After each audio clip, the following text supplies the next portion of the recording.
2020-21 corona নাড়িয়ে দিয়েছিল গোটা বিশ্বকে।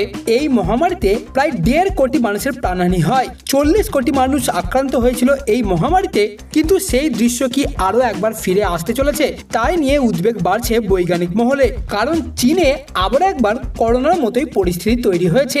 এমনই অবস্থা যে এটি করোনাকেও ছাড়িয়ে যাবে এমনটাই মনে করা হচ্ছে।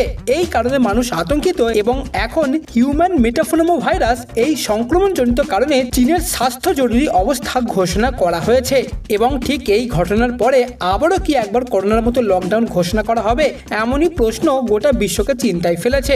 এই পরিস্থিতির মধ্যে চীনের সর্বত্র মানুষ মাস্ক পরে ঘুরে বেড়াচ্ছে।